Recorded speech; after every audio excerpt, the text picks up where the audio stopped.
In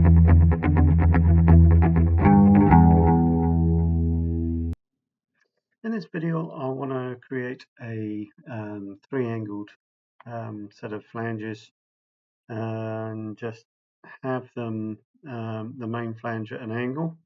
So I want to try and constrain it through dimensions. So I'm going to do this one in ordered, and to start with, I want to create some sketches to sort of constrain it all. And I'll start with a rectangle by its center to define my positions. So 500 by 300 in the other direction, and that will define my corner points. And then I will create a parallel plane up to this point here. And for this one, I want to add some lines in. So we'll have this one at 40 and one on the other end at say 100. So the two on this end are going to be the same height. Let's put some dimensions on here, and that will be used later. So you can see that we've got that on there. So we'll do another one to define the other corner over here. So still on parallel plane, and we come out to the other side, and we can place a line on here,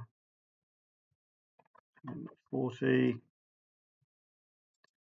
and if we wanted to, we could come in and place one on the other side if you wanted to go all the way around, but we're not going to go that far. So let's place a dimension on here and close the sketch. So any dimensions you place on a model, let's just go back and modify this one and put some dimensions on here just to sort of define that. We can use those later as well. So under the tools menu, there's a command called variables, and each of these dimensions that we've placed have a value in here. So we've got the 240s, the 100, which is the high point. So if I double click in here and just name this one,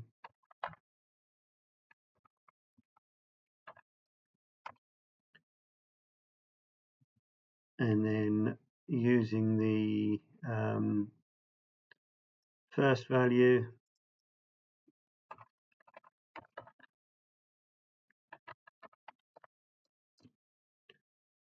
and then what I can do is I can drive the dimension of the point on the far side using this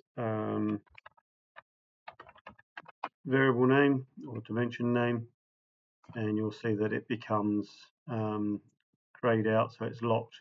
So if I change this value, this one will be forced to change with it.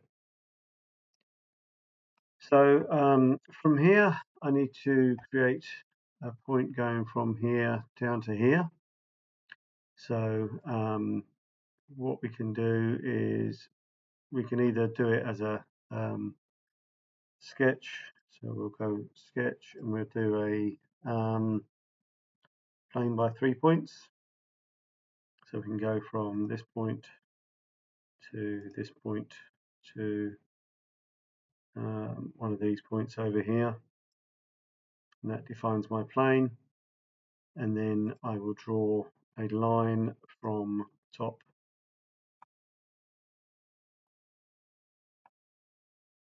to the bottom,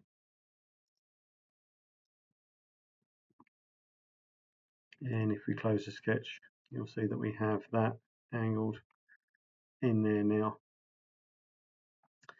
So what I want to do is draw a flange that comes down to sort of cross on that point there. So again, I will do a, I'll go back to the sketch command. I could just do it as a straight contour flange, to be fair. So if we go here and we'll use the plane normal to curve. So if I click on this end, you can see that we've got a position, so it goes from 0 to 1 through that, but I'll just start at 0, and that gives me my depth here. And I want to come in from this point here and take it out to one of these edges here.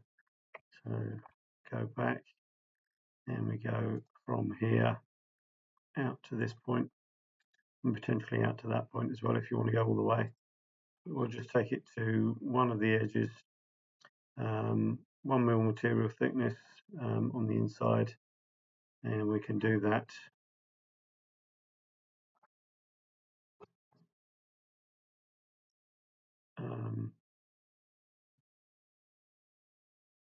just to the far end. So you can see that we're now creating an angle along that, but it's obviously not giving us the original shape that we're after. So from here, what we want to do is do a trim.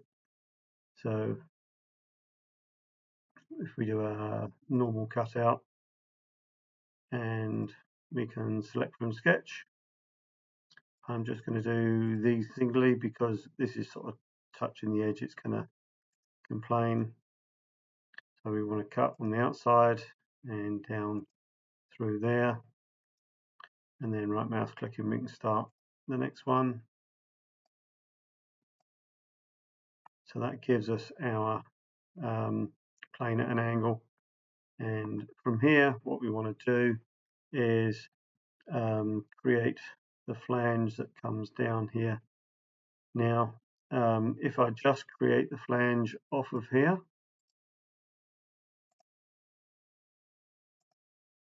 and you can see that it's coming in at an odd angle, and we're not going to know what that angle is unless we sort of put some sort of constraining geometry on there. So if I just exit out of there, and what I can do is I can do a further sketch using this plane here. Now the trick is to know what that angle is. So as you can see, the edge here is at an angle. So what we want to be able to do is come off of here, and as we zoom out, we should be able to get a perpendicular relationship in there. And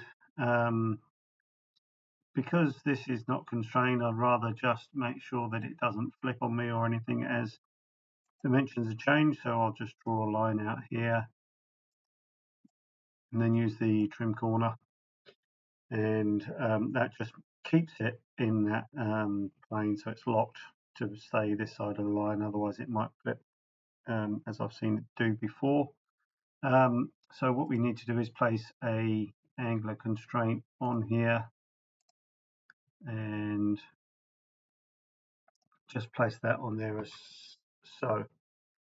So this is our adjustment on the perpendicular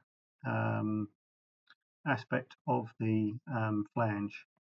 So if we come out of here, we can finish that. So in here we can come back and do our flange command, and coming off of here we can come down to, say, this point here, and that creates my flange, and you'll see that we have an angle on here, and obviously the sides here are square. So if we finish this and go back to our variable table, you'll notice that we have that value in here, 6.84 degrees. And we'll just label that just for good measure. And if I just resize this a little bit, so this angle here needs to be 90 minus angle offset.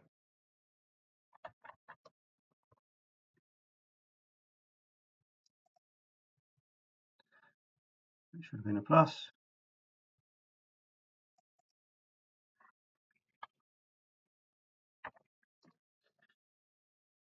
And then that moves that flange back into alignment of where we want to go.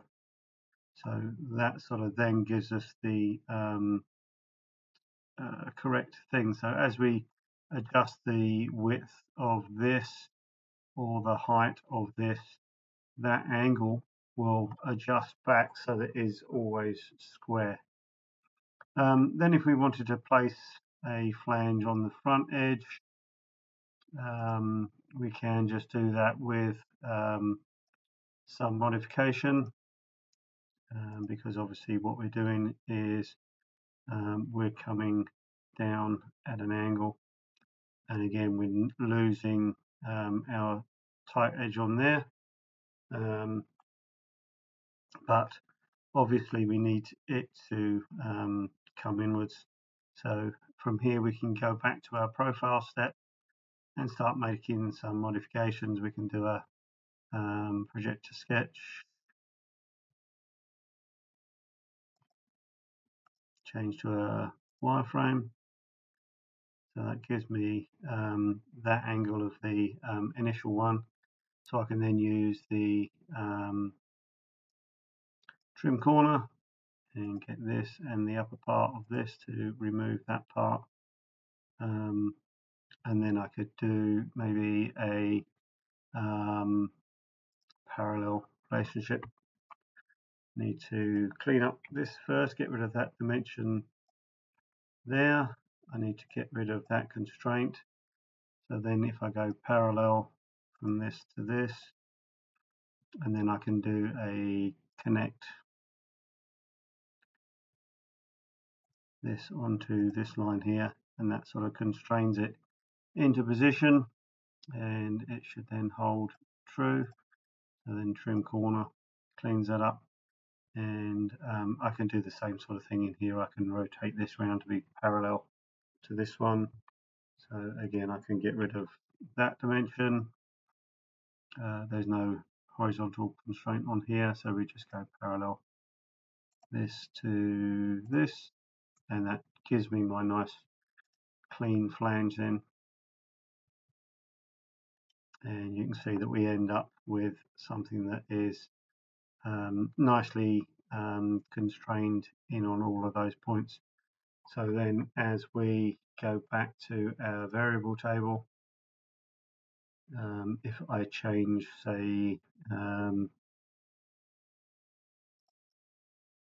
this value here, let's call it length,